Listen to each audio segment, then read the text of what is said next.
estamos entrevistando al entrevistador. Hoy estás del otro lado. Y antes de empezar con todo, primero te voy a hacer una pregunta. Porque nos quedamos así, a minutos, cuando empezó la pandemia, de un gran concierto que estabas tú organizando para toda la comunidad. Nos quedamos con el sabor de los Chávez Project y todos esos grandes eventos que haces. Y la pregunta es muy fácil. ¿Qué prefieres? ¿Esos grandes eventos o ahora tu carrera como entrevistador y estos seminarios? Uy, qué pregunta. Yo creo que no hay prácticamente, bueno, antes que nada agradecerte, Isaac, que me hagas esta entrevista. Es para mí un honor poder hablar con tu público y agradecerte a ti que me hagas el favor de entrevistar. Bueno, cualquier proyecto que genere conexión comunitaria para mí es importante. No estaba en los planes ser entrevistador, ni moderador, ni nada por el estilo, y fue una cuestión completamente accidental. Si bien lo recuerdas, el día 13 de marzo del año 2020 tenía que ser el concierto de Cululam. Exacto. Y ese fue el inicio de la pandemia, por lo menos en lo que respecta a la comunidad judía de México. Estábamos organizando un primer concierto histórico en el cual habíamos podido reunir la voluntad y las ganas de todas las comunidades judías de México unidas en un solo concierto, una sola voz para cantar juntos. Sí. Y el plan se canceló a las 2 de la tarde. Estábamos nosotros ahí con ellos. Estábamos todos listos, estaba montado el evento, estaba perfectamente llevado a cabo el ensayo. Vinieron los cantantes desde Israel con un rigor impresionante de cuarentena que había establecido el gobierno de Israel, y estando ellos dispuestos a regresar a guardarse 14 días antes de regresar a sus casas, y en ese fue el momento que comenzó la pandemia. Y bueno, del 13 de marzo al primer webinar que hicimos la primera semana de junio, pasaron varios meses donde estuvimos haciendo otras cuantas cosas, siempre en beneficio, la verdad, de la comunidad. Y entre ellas, alguna fue estar trabajando en el sentido de hacer alguna colecta en beneficio de gente que quizás había quedado sin trabajo y tenía necesidades muy urgentes de alimentación o de subsistencia básica. Estando haciendo esa colecta, yo me puse a reflexionar respecto a cuál era el futuro. No había una cantidad suficiente de dinero que se pudiera colectar para mantener el número de familias creciente que estaba solicitando ayudas en muchos sentidos a la comunidad. Y sentí que más allá de dar el pescado, es mejor enseñar a pescar. Y junto con el área de actividades de Monte Sinaí, que ya venían haciendo una serie de webinars vía remota, no inventamos el webinar. Claro. Inventamos quizás un formato. Durante el tiempo de la pandemia yo estuve viendo algunos otros webinars en algunas universidades muy prestigiosas que de hecho se abocaron a abrir formatos públicos abiertos y gratuitos. Exacto. Entonces, de marzo a antes de junio de este primer webinar, tuve la oportunidad de tomar uno en MIT, otro en Stanford, otro en Harvard, alguna plática. Eso es para los que crean que todo esto fue improvisado y que no se preparó y que se sentó enfrente de uno y que nada más es cuestión de sentarse y hablar, ¿verdad? Bueno, a lo mejor salimos un poquito parlanchines, pero no. Básicamente estuvimos tomando algunos y lo que empecé a pensar es ¿por qué no desarrollar este concepto de dinamismo, de emprendimiento, de educación, de salir adelante, combinado con una serie de componentes de optimismo y de esperanza, de alguna manera, de poder explicar que la gente, si bien tenía un negocio, una profesión, no se había acabado el mundo y no se iba a acabar el mundo. Podíamos seguir trabajando de una forma diferente, aunque buscando una manera de regularidad y de normalidad, teniendo nuevas herramientas y haciendo cambios importantes en nuestros negocios. Y de ahí nace la idea. Entonces, la primera cuestión de lo primero que hice fue en alguno de los chats que tenemos con algunos directivos de la comunidad, fue escribir qué áreas son las que más miembros de la comunidad participan. Claro. Entonces ahí salieron tiendas, construyen, telas, fabrican ropa, y salió una lista ahí como de muchos temas, y de ahí pudimos escoger alguno. El primero que escogimos fue el de retail, porque si lo recuerdas, se supone que las tiendas iban a cerrar por un periodo de 2 a 3 semanas, sí. Y ya estábamos en 2 meses y las tiendas nomás no abrían. Sí. Entonces era evidente que el cambio era radical y no tenía vuelta atrás. Entonces la primera plática que hicimos fue una plática de retail, misma que fue siguiendo con Cámara Nacional de la Industria del Vestido, después con Cámara Textil, después seguimos con la de las fibras y una cantidad importante de pláticas que fueron incrementando el público y la reproducción de las mismas. Oye, después de todo eso, dime algo. Empezaste también con algunas pláticas pero además no te quedaste en hacerla con gente de la comunidad. Estábamos acostumbrados que muchas de estas pláticas, antes de la pandemia y también durante todo esto, era a ver a quién de la comunidad, quién es bueno en esto. Y tú rompiste ese esquema también y te trajiste a gente que no tenía nada que ver con la comunidad. También lo habíamos hecho nosotros, con alguna que otro, con un seminario que fue todo un éxito, no importa, sobre todo pero lo hiciste como algo en que no tenía que ser siempre alguien de la comunidad. Bueno. Aunque ahorita hablamos de uno muy especial que tuviste por ahí, que a mí me encantó en lo particular, todo, pero ¿por qué hacerlo en ese sentido, en eso? Ok. Bueno, en primer lugar, el conocimiento es algo que entre más lo compartes, más va a salir a la luz y no te va a quitar luz. Es como una vela, ¿no? Una vela tiene fuego propio y si le vas pegando otras cuantas velas no va a perder luz esta que estuvo compartiendo, y esa es la parte importante del conocimiento, que se puede compartir, no te quita nada, al revés, generas muchísima más luz a tu alrededor, y ese era uno de los temas que queríamos hacer. Lo que queríamos era descubrir que había potencial número uno, en empresarios prestigiosos que tenían una carrera honorable, que habían pasado por cantidad de crisis y de situaciones complejas, y que básicamente un empresario exitoso es aquel que ha sabido sobrepasar el fracaso, no es aquel que con el éxito se hizo exitoso, sino aquel que supo pasar estos baches que te van presentando el fracaso, que van a salir adelante. Y lo que quisimos también hacer es poderle hacer notar que al final todos somos seres vulnerables, en el sentido de que hay gente que podría pensar en decir, bueno, pero este cuate que tiene una gran empresa no tiene problemas,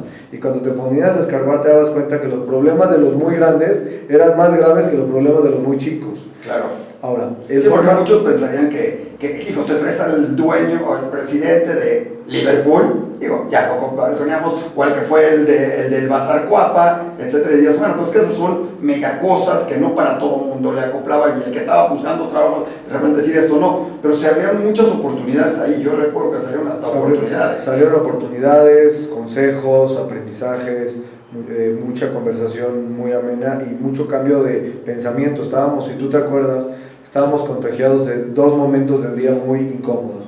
La mañanera, en donde recibías una cantidad de cifras y notas, sí. y la de la tarde de López-Gatell, en donde ellos cuando se habían muerto en el día. Exacto. Entonces, en esa dinámica de noticias estábamos atorados, y esto de algún modo rompió la dinámica y empezó a contagiar de optimismo. Ahora, me preguntaste hace un rato por qué empezamos a compartir no precisamente con gente de la comunidad. Yo creo que el aprendizaje viene de cualquier fuente y se otorga a cualquier espacio, y yo creo que uno de los grandes ejemplos que como comunidad judía hemos hecho en México es compartir el desarrollo y el bienestar que se puede generar, y así fue visto. Una de las grandes ideas que tuvimos fue acercarnos al IPADE, con quien ya habíamos sido en otra época socios en algunos de los proyectos de patronatos, de consejos directivos, de continuidad. Sí, tuvimos hace poco hasta un seminario que yo recuerdo todavía en Monte Sinai, que fue la graduación y el cierre y todo eso. Tuvimos una buena cantidad de eventos y tuvimos un acercamiento en el sentido de decir cómo nos sumamos para que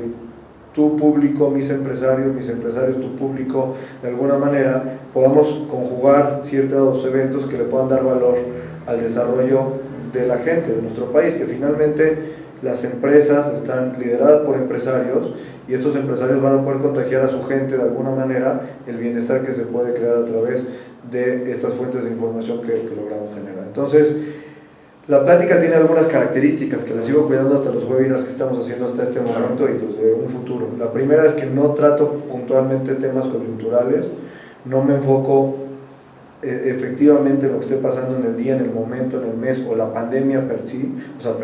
Es en general. Es en general, no tiene situaciones políticas, por lo tanto no tiene una situación de queja o de inconformidad o de molestia. Vas directo al grano, vamos directo al grano y trabajamos con lo que tenemos y vamos a salir adelante con las cosas que uno tiene a la mano. Oye, dentro de eso, y justo con de eso que hablas, tuviste uno que a mí se me hizo extraordinario, que fue rescatar las voces de la experiencia de la comunidad. Pero además con 4 personalidades, uno de cada una de las diferentes instituciones comunitarias, o sea, para dar un diferente enfoque, y creo que fue súper enriquecedor, o sea, oír a cada uno de ellos sus experiencias, su vida. ¿Cómo surge ese? Porque así brevemente, ¿cómo surge? Porque esa creo que es una gran idea, creo que fue un parteaguas en muchas cosas en la comunidad. Bueno, ese para mí es uno de mis favoritos. Y te voy a dar una noticia antes antes de que sea totalmente pública, pero vamos a hacer la voz de la experiencia 2.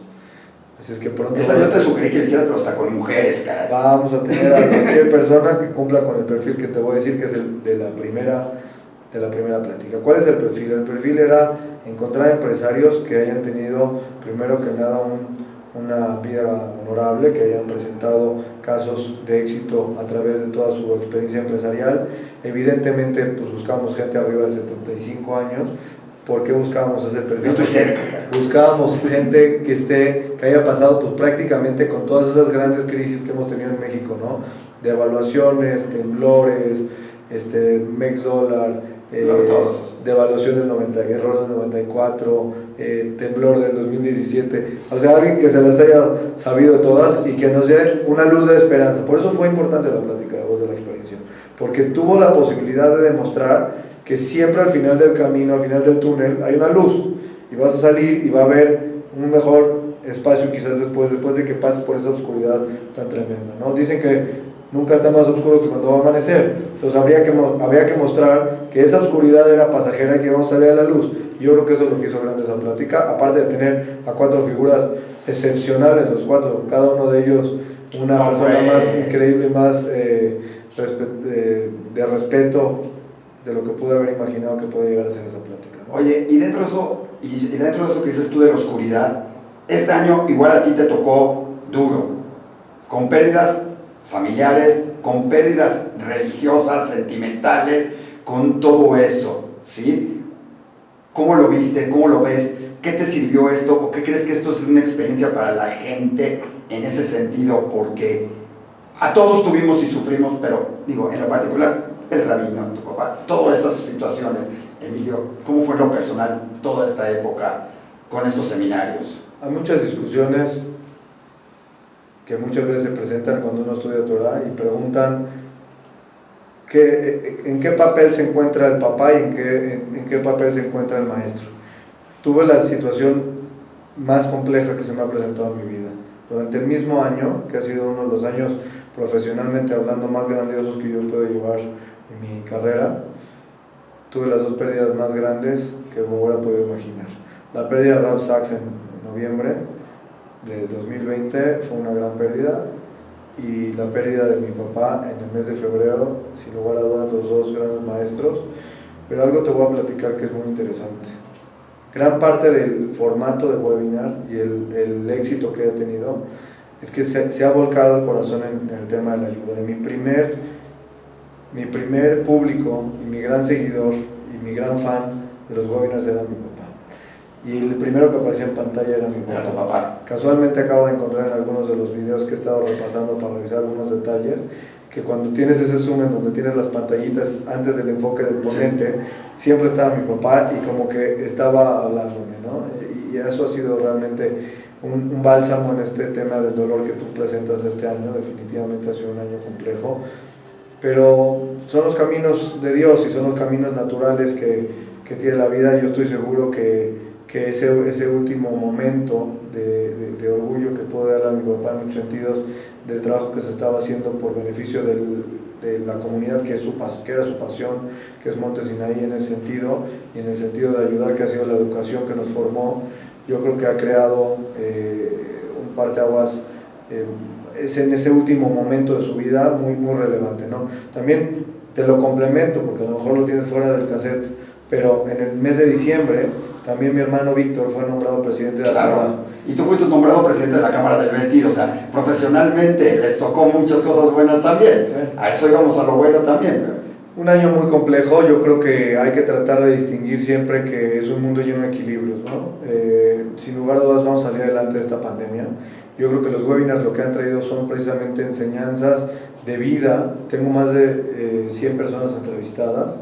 La curación de estos webinars siempre la realizo yo, siempre cuido con qué personas voy a hablar, trato de verificar que sean gente ejemplar, que sean capaces, profesionales. Y creo que todos nos han aportado mucho, cada uno nos han hecho el gran favor de compartir con toda sinceridad sus mejores momentos, sus mejores pláticas. Oye, pregunta rápida, bueno, también dentro de eso te tocó tener, yo creo que la última entrevista al ingeniero David Serur en video. vida, entonces, Mira, que también es un momento... Esa fue una historia muy curiosa, ¿no? Yo la verdad es que el ingeniero David Serur fue una persona muy importante en mi vida, y cuando estábamos armando el tema de profesionistas, quería yo traer 3 personas que realmente, solamente con su carrera y por esfuerzo propio en su desarrollo de la misma, hayan tenido un éxito descomunal.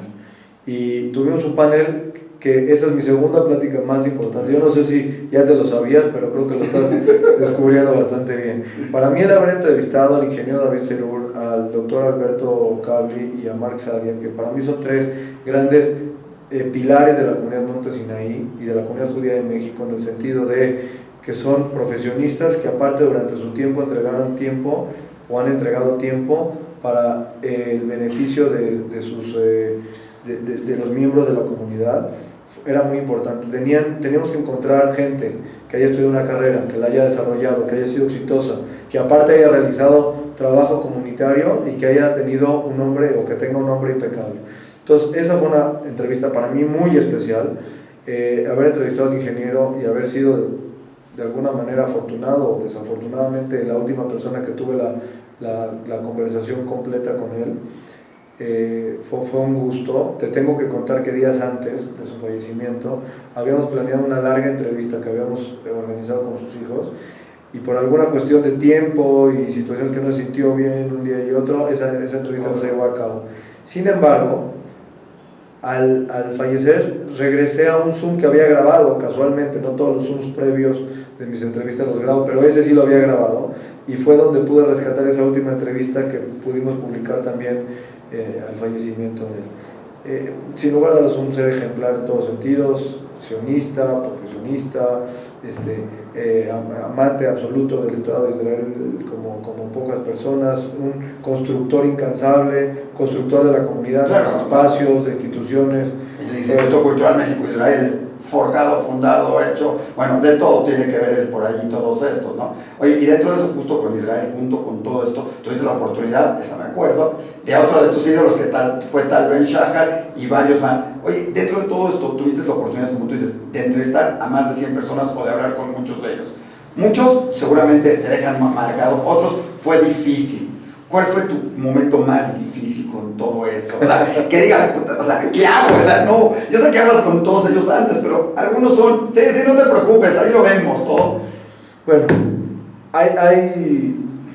la primera cosa es agradecerte. Tengo que decirlo, la verdad, y que el público lo sepa. La entrevista de Tal Ben Shahar fue un logro excepcional, que Isaac me hizo el favor de invitarme, y la verdad yo agradezco mucho, porque Tal, si bien ha sido una de las personas que más he admirado, voy a contar algo que no sale en la entrevista para que valga la pena esta entrevista. Dale. Cuando yo hago primero un previo, unos minutos antes con Tal, sí. La verdad su tiempo pues, es muy complejo, no podía hacer un previo tan largo, pero 10-15 minutos antes hacemos un previo. Sí, nos aceptó, fue todo un rollo, nos aceptó cuando le dije, es que tiene que ser este horario porque es el que fue de Emilio, y yo quiero que sea Emilio y todo esto. Nos dijeron, pero no, va a ser a esta hora, y nos dijeron, bueno, si tú quieres, así sea, ¿no? Se hizo la verdad de ensueño. Se logró un tiempo antes para poder platicar, ordenar cómo íbamos a manejar el diálogo. Luego fue el diálogo, terminamos el diálogo que ustedes conocen y lo pueden consultar, yo creo que en Diario Judío, en Monte Sinaí y en las demás comunidades.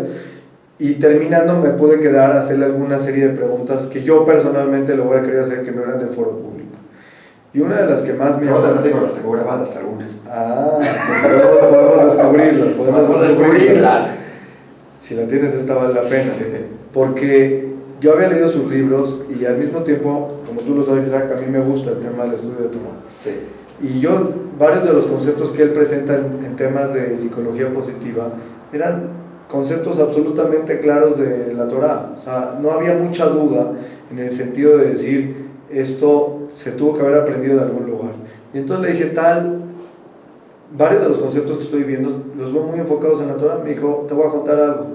Cuando yo estaba terminando mi doctorado, si no mal recuerdo, que lo dijo, yo tenía un profesor de apellido Margolis, Joseph Margolis, si no me equivoco, se apellidaba, religioso, era ortodoxo, y le dijo la siguiente frase que me quedó muy marcada. Le dijo, todos los conocimientos que quieras saber tú de psicología, lo vas a encontrar en Masejet Avot de la Mishnah. me quedé sorprendido porque realmente si tú te pones a comparar varios conceptos de psicología positiva con varios conceptos de los que tú te vas a encontrar en la Mishnah son increíbles. Y pensarlo es una cosa, pero que el autor mismo te pueda decir que tiene unas referencias que tienen que ver con eso y que cree que hay esa conexión de sabiduría, yo creo que es algo que fue muy sorprendente para mí y muy interesante de descubrir en la entrevista. Como que la entrevista te permite poder ahondar en temas que a lo mejor no son los típicos de la persona. Oye, no contestaste cuál fue tu momento más difícil. Te nos fuiste con la parte bonita. ¿Cuál fue tu momento más difícil? Yo sé que tuviste 2 o 3 entrevistas que no se dejaban o que no querían y que decías, bueno, o sea, pues a ver qué le hago, qué le saco, pero sé que lo sacaste extraordinariamente, pero ¿cómo sacas esos momentos? Porque también es un ejemplo para mucha gente. Es decir, tú llegas planeando y dices, esta entrevista va a ser magnífica, es más, le voy a sacar y me va a contar y va a ser el futuro. Y todo el mundo va a quedar sorprendido y le preguntas, ¿y tu nombre? Oye, ¿y crees que esto va a cambiar? Ajá. ¿Y tú? ¿Cómo? O sea, ¿cómo sobresalir salir de esos asuntos? Fíjate, todos los entrevistados han tenido la voluntad maravillosa de participar en los webinars. Los primeros quizás me costó más trabajo convencerlos, pero teniendo el background de los que ya teníamos antes, claro, los futuros han sido más sencillos. Pero te voy a contar una historia que me parece que es una de las que debemos de contar. Una de las entrevistas más complicadas, la de Julia Navarro. Definitivamente esa fue una muy reconocida para el que no sepa. Yo busqué a Julia Navarro hace más de un año. Yo la quería invitar a dar una conferencia en México y que hubiera una firma de libros. Me parecía que la manera que tenía de abordar los temas judíos era muy bueno que se presentara en público y la conociéramos y conociéramos su perspectiva que tuviera ella respecto a toda la vivencia que cuenta en sus novelas respecto al pueblo judío. Entonces en ese momento me contestó, bueno, logré llegar al editor y a la ¿cómo se llama? Su equipo, para todo el me dijeron, en este momento, pues, Emilio, entendemos que está la invitación, es muy atractivo que nos inviten a la Comunidad Judía de México, pero en este momento Julia está terminando una novela que estaba terminando No Matarás y está por lanzar la serie de Dime Quién Soy, por lo tanto no tiene ningún plan de pisar México y no sabemos en cuántos meses lo va a tener, no están los planes, pero lo veremos más adelante y el asunto quedó ahí. Cuando empieza la pandemia, empezamos con los webinars en el mes de junio y me viene a la mente y me acuerdo que la estuve buscando por ahí de julio y dije voy a empezar a volver a tocar base. Entonces empiezo a tocar base para tratar de explicarles el formato que estamos haciendo de webinar, invitarla, agendar, y es que agendamos hasta el mes de diciembre, el 9 de diciembre, que me dan la fecha en la que la voy a poder entrevistar. Había que coordinar una serie de cosas muy complicadas. Primero que nada, cuando ya era de noche, aquí era de día. Por lo tanto, mis webinars todos eran miércoles a las 8 de la noche y eran en vivo. Ese webinar no podía ser en vivo, claro, tenía que ser pregrabado. Número 1. Número 2, yo quería un previo, cosa que era muy difícil. Lo que me ofreció el editor fue, pues entra media hora antes o 20 minutos antes, platica un poco del formato que vas a establecer y después tienes la plática. Y luego había que abordar una cantidad importante de información. Yo había leído todos sus libros, o casi todos sus libros, y quería tocar base. Eso es para que vean que, otra vez, no es improvisado. Lee, estudia, se prepara, tomó cursos, o sea, sí, o sea, se leyó todos los libros, o sea, no fue nada más todos los de Tal Ben Shahar, más la Torah, más todos los análisis, o sea, sí, yo no sé qué los haces todos los más y a qué los trabajas, pero haces una labor increíble. Bueno, en 2020 no estamos trabajando mucho. No, tú sí, me consta que tú sí. Entonces, bueno, finalmente llega el día 9, porque me estás preguntando cuál es la entrevista más difícil.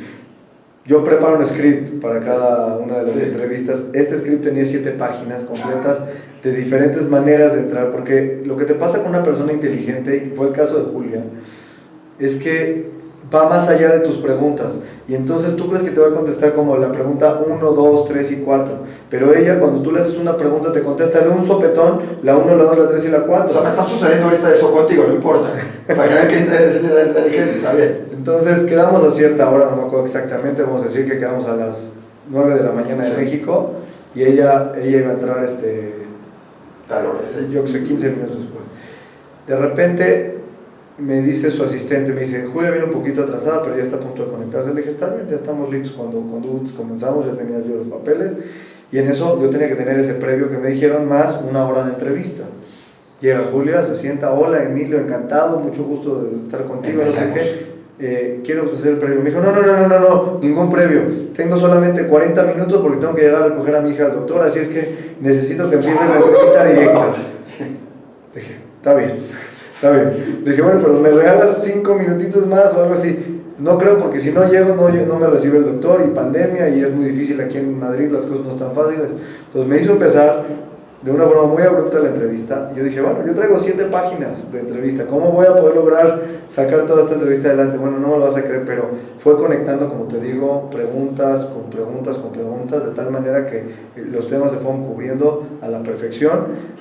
Por ahí de los 45 minutos le dije, bueno, Julia, tenemos unas preguntas del público, de alguna manera, ¿no? De preguntas que recibí como para ampliar. Me dijo, ok, me dio oportunidad de contestar todavía unas cuantas, y de repente me dijo, bueno, ya terminé la entrevista, muchas gracias, ya, o sea, ya se tenía que ir. Entonces fue mucha presión, y eso me enseñó también que no todas pueden ser tan preparadas, y tienes que tener como muy listos, aparte de arrancar el momento que el invitado está listo. Y además que te contesten otra cosa. Oye, y por eso, justo, te voy a hacer unas preguntas rápidas, a ver, primero, después de tantos, 24, llevas como 30, 40 webinars, digo, ya podemos usar, más o menos, ¿sí? 24 la primera temporada, más todos los demás, más todos los invitados, todos esos.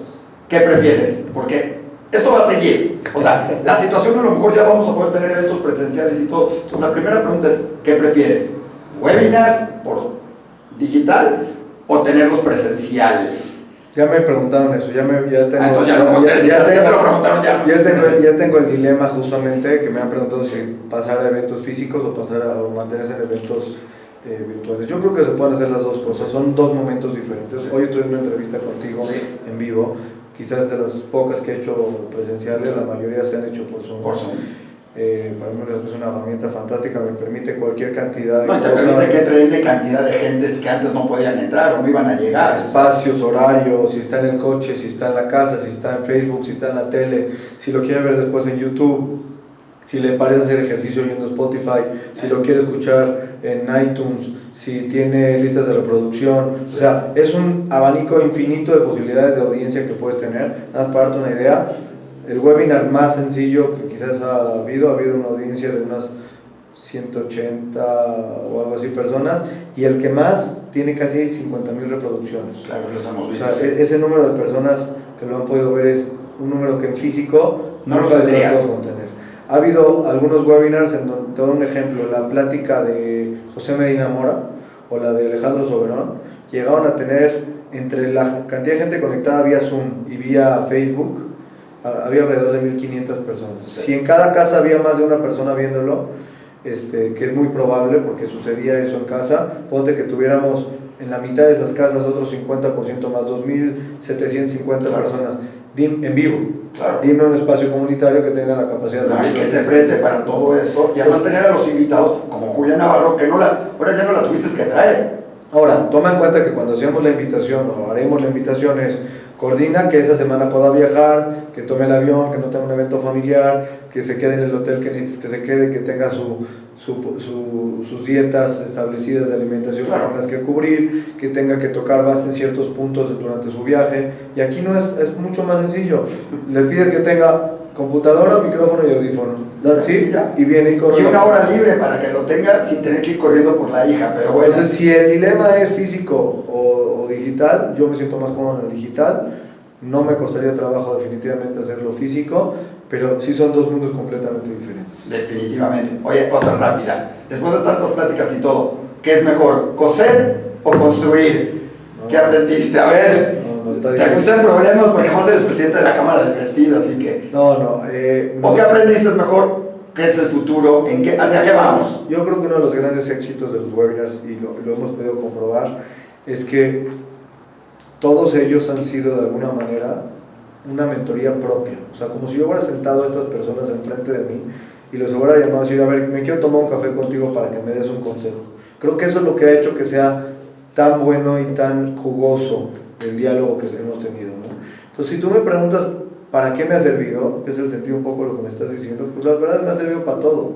Me ha servido para entender, por ejemplo, que dedicar tiempo a tu familia es muy importante. ¿Por qué? Porque hay 100 gentes que tú crees que son los seres humanos más ocupados de México y 100 gentes te han dicho que la familia es lo primero, 100 gentes que te han dicho que cuides tu salud, 100 gentes que te dicen, o 90 o 60 que te dicen que hagas ejercicio, o 90 que te recomiendan libros, o gente que te dice hay que leer, hay que prepararse, hay que estudiar, hay que seguir en la universidad, hay que seguir preparándose técnicamente. Entonces, si tú me preguntas para qué ha funcionado y dónde ha sido más útil, pues para todo, para la vida, para la ropa, para la construcción, para cualquier cosa que uno haga. No tiene que ser una plática forzosamente derivada en un sentido de hilos o ladrillos. Puede ser una plática de cualquier tema, pero creo que hemos capitalizado el hecho de los aprendizajes. Oye, y en eso mismo, ¿de qué es preferible una plática? Aunque tú la juntaste en una maravillosa también que se dio por ahí, ¿qué es preferible? ¿Hablar de religión o hablar de negocio? No tengo ningún tema. La verdad es que son valores muy distintos. Yo creo que la manera que... Yo creo que no son distintos. Yo creo que tienes que tener ese valor de religión para que tu negocio sea exitoso. Yo creo más bien y mi papá lo decía, ¿no? El negocio es un templo. Y ese lugar se tiene que respetar, y tiene unas reglas, y tiene una fórmula muy rigurosa, muy religiosa, si tú quieres decirlo, en el sentido de cuidar las formas, los momentos, lo sagrado de las cosas, lo sagrado de los clientes, de los proveedores. De alguna manera esa es la parte espiritual que se tiene que tener en el negocio. Ahora, hablar de cuestiones relacionadas con la religión no es un tema. La verdad es que soy un fiel creyente de que muchas de las cosas que nos pasan es como Dios ha planteado que van a ser, y la otra mitad es el esfuerzo que nosotros le ponemos para que sucedan. Entonces es un equilibrio entre creer que todo lo que tenemos nos pasa porque Dios así lo quiere, pero tenemos que hacer un esfuerzo para lograrlo. Oye, para terminar con esto, porque ha sido muy interesante, digo, como tus pláticas, una que a mí me llama la atención y quiero saberlo en ese sentido. Siempre es importante el trabajo comunitario. Te hemos visto en todas las facetas, como decíamos, Shadow Sport Project, el Cululam, esto, platiquita, platicota, un evento acá, ayudar a la gente, pero al mismo tiempo están los negocios y está el trabajo.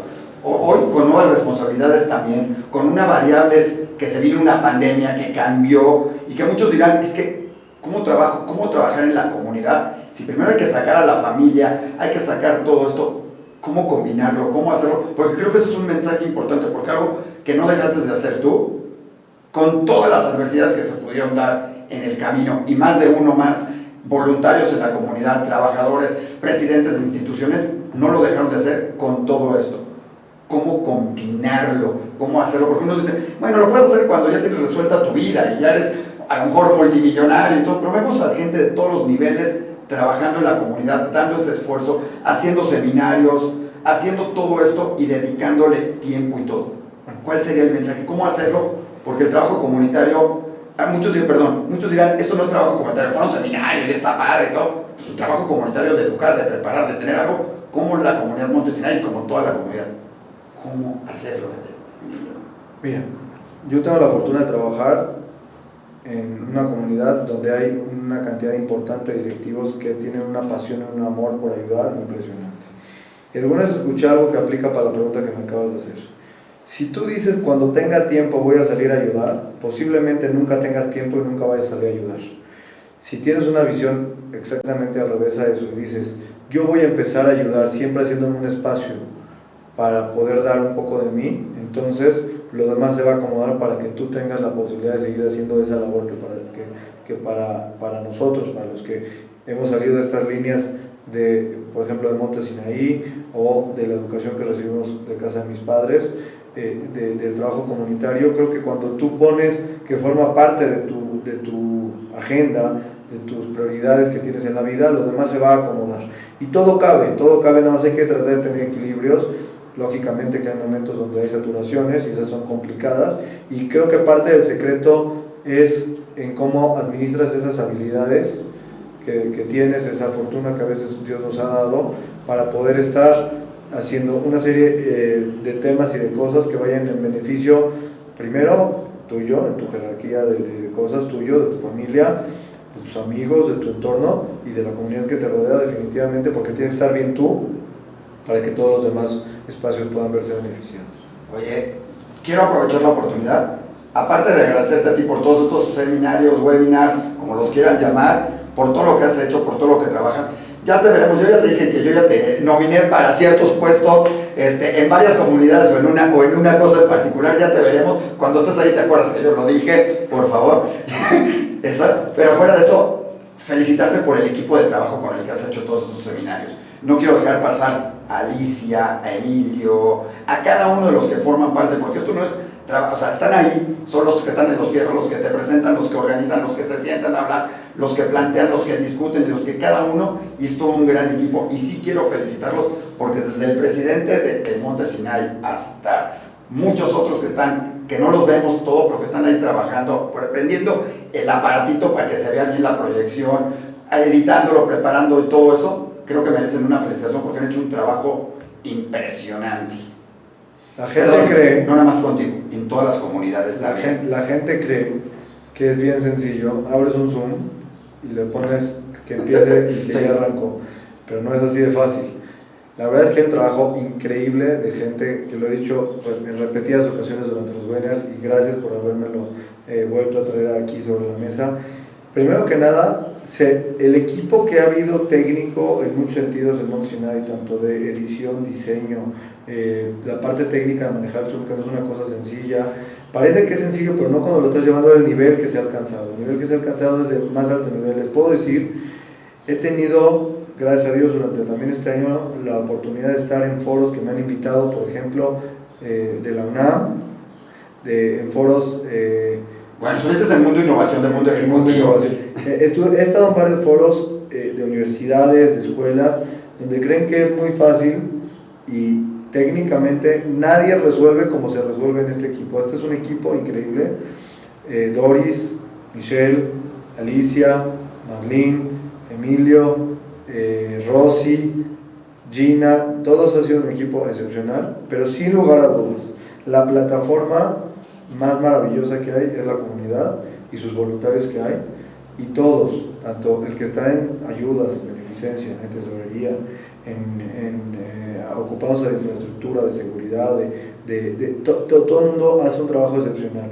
Esta es la cerecita quizás del pastel que nos ha permitido demostrar, pero la verdad es que la base es una base de gente muy dedicada y con mucho cariño a esta comunidad. Emilio, sé que te tienes que ir, todo esto fue un placer, un gusto platicar contigo, creo que aprendimos mucho, en ti aprendimos lo que más de 100 personas han estado contigo, hoy lo aprendimos en un ratito, podríamos seguir hablando contigo horas. Muchísimas gracias, Emilio, y pues ya saben, van a seguir los webinars, van a seguir los seminarios, van a seguir, vienen sorpresas, viene el final de la continuación de la temporada 2, ya estamos como en las series esas de streaming, ¿no? En las plataformas de streaming, y habrá temporada 3 y 4, ya todavía no acaba la 2, ya estamos en la 3 y 4, así que esperemos todavía los siguientes capítulos.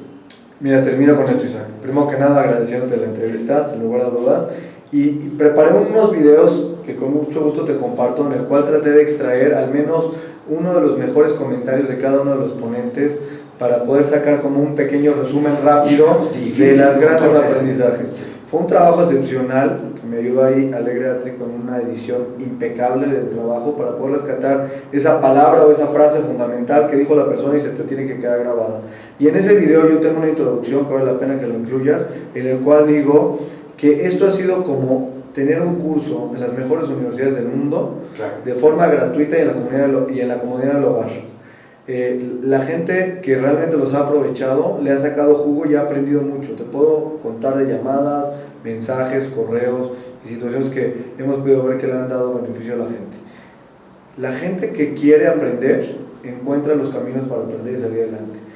La respuesta de ese tema que quiero que la gente se lleve es: cuando oigan que alguien se queja o alguien diga que no quiere o que no puede, hay que empujar a que la gente se dedique a aprender, porque los materiales ahí están. Claro. Y hoy en día no es de que se metan al webinar que nosotros hacemos. Puedes poner en YouTube, oye, quiero aprender a hacer esto, y te salen 40 videos. Pones en Google, ¿qué significa esa palabra? Y te aparecen cualquier cantidad de referencias. Lo que pasa es que a veces siento que la gente no piensa que la herramienta está a la mano y la puede tomar. Pero terminando un poco en el sentido de la entrevista y de la comunidad. Creo que hemos tenido un periodo muy bueno y muy complicado también a la vez, muy desafortunado, lo puedo hablar en carne propia, la pérdida inclusive de mi papá fue un asunto delicado en el asunto de la pandemia, pero también nos ha demostrado que tenemos la capacidad como seres humanos de progresar y de aprender, y de crecer junto con los aprendizajes que otros seres humanos son capaces de darnos. Y esa ha sido la experiencia de hacer webinars, abrirnos a la posibilidad de aprender. Pues muchísimas gracias y seguimos aprendiendo contigo y seguiremos haciéndolo por mucho tiempo más. Muchas gracias, Emilio. Gracias.